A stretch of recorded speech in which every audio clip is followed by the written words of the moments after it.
புதுகை வரலாறு பார்வையாளர்களுக்கு வணக்கம். புதுக்கோட்டை சமஸ்தானத்தின் 9வது மன்னர் ராஜகோபால தொண்டைமான் அவர்களின் 103வது பிறந்த நாள் இன்று கொண்டாடப்பட்டு வருகின்றது. இந்த நிலையில் அவரது பேரன் புதுக்கோட்டை சமஸ்தானத்தின் ராஜகோபால தொண்டைமானின் பேரன் பிருத்திவிராஜ் தொண்டைமான் நம்மிடையே இருக்கின்றார். இவர் அடுத்த மாதம் ஜூலை மாதம் 29, 30 ஆகிய 2 நாட்கள் பாரிஸ் நகரில் நடைபெறக்கூடிய ஒலிம்பிக் போட்டியில் இந்தியா சார்பில், அதாவது குறிப்பாக தமிழகத்தில் இருந்து துப்பாக்கி சுடுதல் போட்டியில் கலந்து கொள்ள இருக்கின்றார். அதற்கு அவர் தேர்வாகி இருக்கின்றார். மொத்தம் 5 பேர் தேர்வாகி இருப்பதில் திரு பிருத்திவிராஜ் தொண்டைமான் அவர்களும் பங்கேற்பது ஒட்டுமொத்த புதுக்கோட்டை சமஸ்தானத்துக்கும் தமிழகத்திற்கும் இந்தியாவிற்கும் பெருமையை தேடி தந்துள்ளது. ராஜா, வணக்கம் ராஜா. உங்களுக்கு புதுகை வரலாறு சார்பில் மனமார்ந்த நல்வாழ்த்துக்கள். இப்ப இந்த பாரிஸ்ல நடக்கக்கூடிய ஒலிம்பிக் போட்டியில நீங்க கலந்துக்கிறீங்க. இதுவரைக்கும் இந்தியாவில் தமிழகத்தில் இருந்து யாரும் கலந்துகிட்டு இருக்காங்களா? இல்ல, துப்பாக்கி சுடுதல் போட்டியில இது வரைக்கும் யாருமே ஒலிம்பிக் தேர்வானதில்ல. நான் தான் ஃபர்ஸ்ட் தமிழ்நாடு சேர்ந்து நான் தான் தேர்வாயிருக்கேன் முதல் முறையா. இப்ப உங்களுடைய ஃபீல் பத்தி சொல்லுங்க. எப்படி இந்த இந்தியாவுக்காக நீங்க விளையாட போறீங்க? மொத்தம் 5 பேர் கலந்துக்கிறாங்க உங்களுடைய தலைமையின் கீழே. அதை பத்தி சொல்லுங்க. ரொம்ப பெருமையான ஒரு தருணம் இது. ஏன்னா ஒலிம்பிக்ங்கிறது எல்லாத்துக்கும் எந்த ஸ்போர்ட்ஸ்லயுமே ஒரு ட்ரீம். ஒலிம்பிக் தான் ஹையஸ்ட் லெவல் ஆஃப் இது. ஸோ எனக்கு அது ரொம்ப பெருமையான ஒரு விஷயம். முக்கியமா நான் இதுக்கு நான் இந்த அளவுக்கு வந்திருக்கேன்னா அதுக்கு என் ஃபேமிலி ஒரு மிகப்பெரிய ரீசன். அப்பா அம்மாவோட சப்போர்ட் அதெல்லாம் இல்லாமல் வந்திருக்க முடியாது. நான் இதில் பயிற்சி பெற்று இந்த அளவுக்கு வரணும்னு எனக்காக ஆவரங்குடிப்பட்டியில் ஒரு ஷூட்டிங் ரேஞ்சு அவங்க செலவில், அப்பா செலவில் அமைச்சு கொடுத்துருக்காங்க. அதில் ப்ராக்டிஸ் பண்ணி தான் இந்த அளவுக்கு என்னால் வர முடிஞ்சுது. இந்த ரேஞ்சில் நாங்கள் மற்ற கொஞ்சம் ஃபினான்ஷியலி பேக்வேர்டாக இருக்க பிள்ளைங்களுக்குலாம் நிறைய பேர் புதுக்கோட்டையில இருந்தும் சரி, சுற்று வட்டாரங்கள்ல இருந்தும் சரி, நிறைய பேர்த்துக்கு கிளப் மூலியமாகவே ஸ்பான்சர் பண்ணி நிறைய பேர்த்துக்கு ஹெல்ப் பண்ணிட்டு இருக்கோம். ஸோ மேலும் மேலும் இந்த ஸ்போர்ட் தமிழ்நாட்டில் முன்னேறணுங்கிறது என்னோட ஆசை. இப்போ ஆவாரங்குடப்பட்டியில் அமைக்கப்பட்டிருக்கக்கூடிய அந்த ரேஞ்ச் பற்றி நீங்கள் சொன்னீங்க.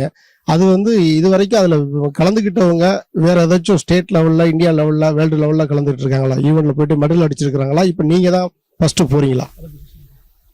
இல்லை, அந்த ரேஞ்சிலேருந்து ப்ராக்டிஸ் பண்ணி நிறைய பேர் அவங்க டிஆர்பி ராஜாவோட டாட்டர் கூட நிலா அப்படின்னு சொல்லி அவங்க 2 தங்கப்பதக்கம் வாங்கிட்டாங்க தேசிய அளவில். அவங்க நேஷனல்லையும் பங்கிட்டு இருக்காங்க 2 காம்படிஷன்ல. அது மாதிரி நிறைய பேர் தேசிய அளவில் பங்கிட்டு நிறைய பேர் மெடல் வாங்கினது, ஸ்டேட் லெவலில், நேஷனல் லெவலில் மெடல் வாங்கினது நிறைய பேர். குறிப்பிட்டு சொல்லணும்னா அவங்க நிலா ராஜா பாலு அந்த பொண்ணு, நான் 2 இன்டர்நேஷனல் லெவல். அது இல்லாமல் நாகப்பட்டினத்துலேருந்து ஒரு பொண்ணு என்சிசி சார்ந்து இங்கே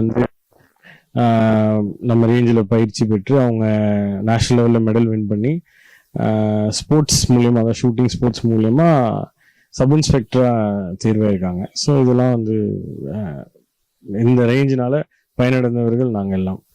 உள்ளபடியே ரொம்ப பெருமையா இருக்கு. இப்ப நம்ம பாரிஸ்ல நடக்கக்கூடிய இந்த ஒலிம்பிக் ஈவெண்ட்ல எந்த அளவுக்கு நம்ம களம் சாதகமா நமக்கு அமையும் அப்படின்னு சொல்லிட்டு உங்களுக்குள்ள ஒரு கணக்கு இருக்கும் இல்லையா? அது எந்த அளவுக்கு நீங்க திட்டமிட்டு இருக்கீங்க? நீங்க அது எதா இருந்தாலும் அங்க களத்துல நாங்க பார்த்தாதான் தெரியும், நீங்களும் இறங்கி பார்த்தாதான் தெரியும். மற்ற விளையாட்டு வீரர்களை கம்பேர் பண்ணும்போது ஒலிம்பிக் போட்டியில துப்பாக்கி சுடுதலில் எந்த அளவுக்கு நம்ம சாதிச்சிருவோம் அப்படின்ற ஒரு எண்ணத்தோட நீங்க இருக்கீங்க? அதை பத்தி சொல்லுங்க. ஆக்சுவலாக நான் போன வருஷமே 2 உலகக்கோப்பை, அதாவது world level events, world cup, அதில் இண்டிவிஜுவலில் பிரான்ஸ் மெடல் வின் பண்ணியிருக்கேன். ஸோ ஒரு வேர்ல்டு கப்பில் வின் பண்ண முடியும்னா ஒலிம்பிக்லேயும் ஈஸியாக வின் பண்ண முடியும். ஏன்னா ஒரு வேர்ல்டு கப்பில் ஒரு 400 பேர், 450 பேர் பார்ட்டிசிபென்ட்ஸ் இருப்பாங்க. ஒலிம்பிக்னு பார்க்கும்போது 30 பேர் தான், அதுலேருந்து தேர்வாகி வரவங்க தான். இந்த 30 பேர் ஒரு உலகக்கோப்பையில் இருப்பாங்க. ஆனால் ஒலிம்பிக்ஸ்னு வரும்போது வெறும் 30 தான். ஸோ ஒரு உலகக்கோப்பையில் மெடல் வின் பண்ண முடியும்னா ஒலிம்பிக்கில் டெஃபினட்டாக வின் பண்ண முடியும். அண்ட் போன வருஷம் த்ரூ அவுட் லாஸ்ட் இயர் ஃபுல்லாக என் வேர்ல்டு ரேங்க் நம்பர் 3ல இருந்தது. ஸோ வேர்ல்டு டாப் 3ல இருந்திருக்கேன். கண்டிப்பாக வின் பண்ண முடியுங்கிறது என்னோட நம்பிக்கை. அதுக்கான பயிற்சிலாம் முழு மூச்சாக ஈடுபட்டு இருக்கேன். கண்டிப்பாக வின் பண்ணுவேன். வாழ்த்துக்கள் ராஜா. இப்ப தமிழ்நாட்டை பொறுத்தளவுக்கு தமிழ்நாடு அரசு விளையாட்டுத்துறைக்கு பெரிய அளவுல சிறப்பான ஒரு ஏற்பாடுகள் செஞ்சுட்டு இருக்கிறதா சொல்லப்படுது.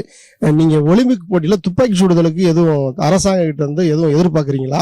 அரசாங்கம் என்னென்ன செய்யணும்னு நினைக்கிறீங்க, அதை பத்தி சொல்லுங்க. இல்ல, அரசாங்கத்துல போன பட்ஜெட்ல அறிவிச்சிருக்காங்க ஒரு வேர்ல்ட் லெவல் ஷூட்டிங் ரேஞ்ச் சென்னையில் அமைக்கிறேன்னு சொல்லியிருக்காங்க. ஸோ அது பண்ணுவாங்கன்னு நான் நம்புறேன். அது பண்ணாங்கன்னா தமிழ்நாட்டில் உள்ள ஷூட்டர்ஸ்க்கு பெனிஃபிஷியலாக இருக்கும்.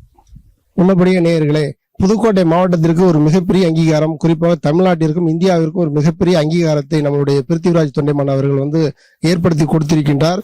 கண்டிப்பாக இந்த ஆண்டு நடைபெறக்கூடிய ஒலிம்பிக் போட்டியிலும் அவர் மெடல் அடித்து தமிழகத்திற்கும் புதுக்கோட்டை சமஸ்தானத்திற்கும் பெருமையை தேடி கொடுப்பார் என்பதில் மாற்று கருத்து இல்லை.